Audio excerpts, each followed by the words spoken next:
Bonsoir à tous et soyez les bienvenus sur l'antenne de Grand Lille TV. Il est tout juste 18 h, c'est l'heure de s'informer. Nous sommes le jeudi 31 mai.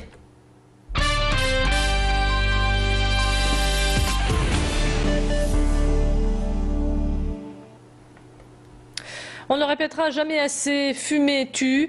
À l'occasion de la journée mondiale sans tabac qui s'est déroulée aujourd'hui, la polyclinique du Bois à Lille a ouvert ses portes au public pour l'informer sur les risques de la cigarette. La France compte plus de 12 millions de fumeurs, soit environ 28% de la population. L'Organisation mondiale de la santé estime que d'ici 8 ans, le tabac sera la principale cause de décès. Pour arrêter de fumer, il y a des solutions, mais la plus efficace reste la motivation. À la polyclinique du Bois, on pouvait aujourd'hui tester son taux de monoxyde de carbone et avoir des conseils gratuits d'un addictologue. Tanguy Lécluse s'est rendu sur place pour nous. Il faut avoir la volonté et pour l'instant je ne l'ai pas, donc je crois que ça va pas être faisable. Il faut d'abord avoir la volonté avant d'arrêter de fumer.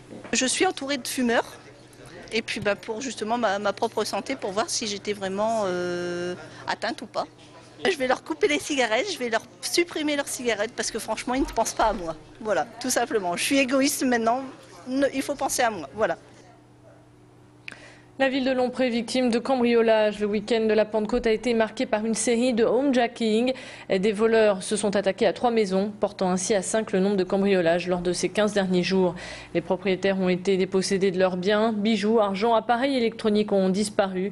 On ne sait pas encore si ce sont les mêmes personnes qui ont commis cette série de délits. Mais ces cambriolages à répétition inquiètent le voisinage. Des images signées Adélaïde Bollard et Lucas Tostin. La deuxième édition de la journée Rencontre et Mobilité se tenait aujourd'hui. L'objectif est de sensibiliser les jeunes de la métropole lilloise au transport en commun et au respect des lieux. 200 jeunes venant de collèges et d'écoles primaires ont participé à cet événement organisé par Transpol. Lors de cette journée, ils ont appris les règles d'usage et de courtoisie dans les transports en commun.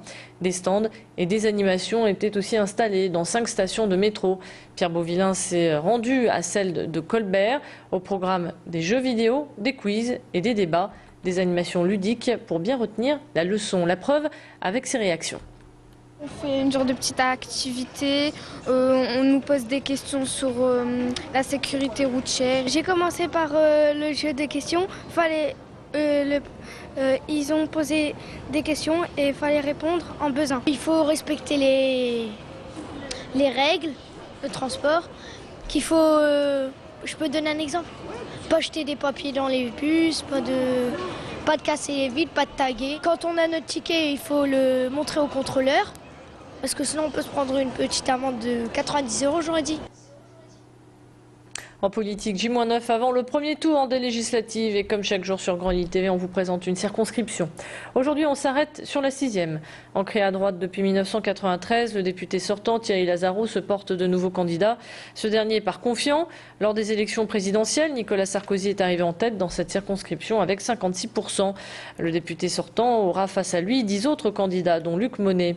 Le maire de Templeuve, qui n'a pas obtenu l'investiture de l'UMP, se présentera en tant que candidat libre. Mais a tout de même obtenu le soutien de 3 figures de la droite, Valérie Létard, le sénateur Alex Turc et Jean-René Le Serre.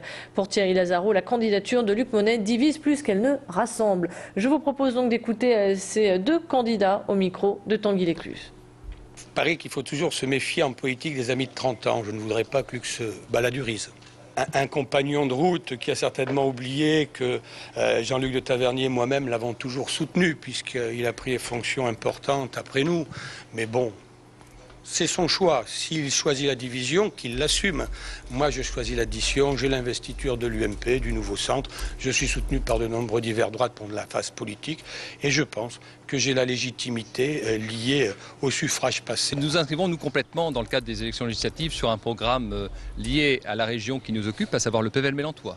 Donc c'est le choix du PVL Mélantois que nous proposons aux habitants du territoire, avec des grands enjeux qui sont pour nous essentiellement liés aux questions de déplacement, liés à l'environnement, puisqu'on est dans un site et un secteur particulièrement privilégié et qui doit être protégé pour l'avenir.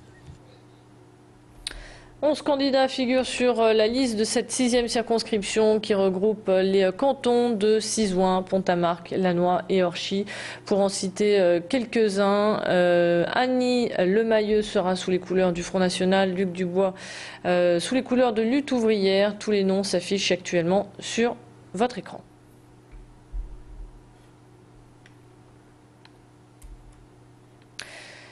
La Bibliothèque pour tous à Villeneuve-d'Ascq fête ses 40 ans. Ce lieu culturel fonctionne grâce à 22 bénévoles qui se relient 6 jours sur 7. En tout, ce sont 200 familles qui viennent ici pour s'évader avec un roman ou s'enrichir avec un documentaire. Pour ce bel anniversaire, l'écrivain Franck Tillier a fait le déplacement. Les fans ont pu rencontrer en chair et en os cet auteur de polar à succès et obtenir ainsi sa précieuse griffe.